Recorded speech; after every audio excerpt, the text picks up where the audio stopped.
மூன்றதம் சுத்தி வந்து முக்கனை நமஸ்கரித்து எப்பா ஏ அரங்கா இந்த ஆண்டவனை எண்ணி அழுபவளும் 12 வருடமாக தவம் இருந்திருக்கிறார். உன்னுடைய தவத்துக்கு இந்த ஆண்டவனை மெச்சி போனேப்பா.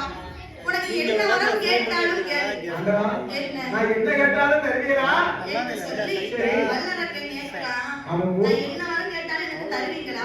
அப்படி தருவேங்கிறது உண்மையா இருந்தா ஒரு சத்தியம் பண்ணி கொடுங்க. ஆமா, எனக்கு முதல்ல ஒரு சத்தியம் பண்ணி தாங்க, நான் என்ன கேட்டாலும் தருவேன்னு சொல்லி. ஆமா, அது நான் கேட்கக்கூடியதை கேட்கேன். சரி, உனக்கு சத்தியம் தானே வேணும். ஆமா சுவாமி. மேற்கூடி இருக்கிற பிள்ளையார் மேல வேணுமா? வேண்டாம் வேண்டாம், என்ன அடிக்கிற 2 பொண்டாட்டி புருஷன். வேண்டாம், அது மேல சத்தியம் வேண்டாமா? வேற என்ன பொண்டாட்டி பண்ணணுமா? வேண்டாம். சரி, உங்கள் மனைவி உங்கள் மனைவி பார்வதாதேவி மேல எனக்கு ஒரு சத்தியம். என்ன பொண்டாட்டி மேல சத்தியம் பண்ணவங்க மீற மாட்டாங்க. நினைச்சிட்டே இருக்கேன், பொண்டாட்டி மேல தான் கள்ள சத்தியமே ஓடிக்கிட்டு இருக்கு. எங்க அப்பா தான் பண்ணாங்க. என் மேல நீ என்னைக்குமே குடிக்கவே மாட்டேன். சத்தியம் மேல சத்தியமா நான் என்னைக்குமே குடிக்க மாட்டேங்கிறது மண்டபம் புடுவச்சாரு.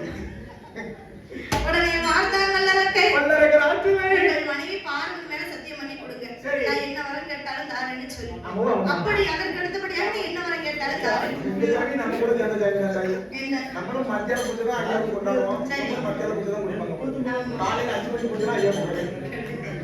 உடனே வார்த்தான் ஆண்டவர் சிவபெருமான் சத்தியம் எப்படி எப்படி செய்து கொடுக்கிறார், எப்படி எல்லாம் அழித்து கொடுக்கிறார்.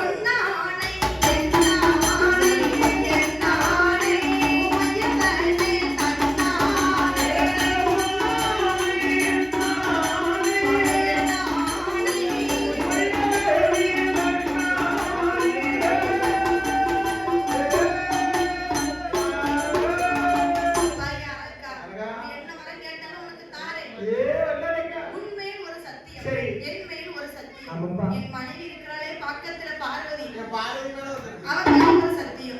இப்போ உன்னுடைய வரத்தின் மகிமை ஆண்டவா சத்தியம் பண்ணி கொடுத்துட்டீங்க, மீறக்கூடாது. எனக்கு என்ன வர வேணும் தெரியுமா? இந்த அரக்கனுடைய 5 விரலிலே மாட்டி விரலை எடுத்து இந்த அரக்கை எதுக்காக வரவங்க வந்தான்? 56 தேசத்தை அழிக்கணும்னு சொல்லி நினைச்ச உடனே 56 தேசத்தை அழிக்கணும்னா இந்த சூலாயத்தை எடுத்து போய் குத்த முடியுமா? போய் சூலாயத்தை வச்சு இவ்வளவு குத்தணும்னு நினைச்சுக்கோ. அது மச்சின ஒருத்தன் இங்கோடி இடமா சொல்லிடுவோம். தலையில குத்துறோம்னா பின்னால பிட்டில குத்துறோம். சரி, அதோட 56 தேசத்தை அழிக்க முடியாது. அப்ப நாராயணன் வச்சிருக்காரு சங்கு சக்கராயன் வேணும். சங்கு சக்கராயன் இந்த பக்கம் ஏறுங்க. அது சுருன்னு இங்க அழிக்க முடியாது ஆயின்னு சொல்லிடுவோம். அதே திருப்பி என்ன வந்து குட்டாங்க. ஆமா. சரி, அத விடுப்பா.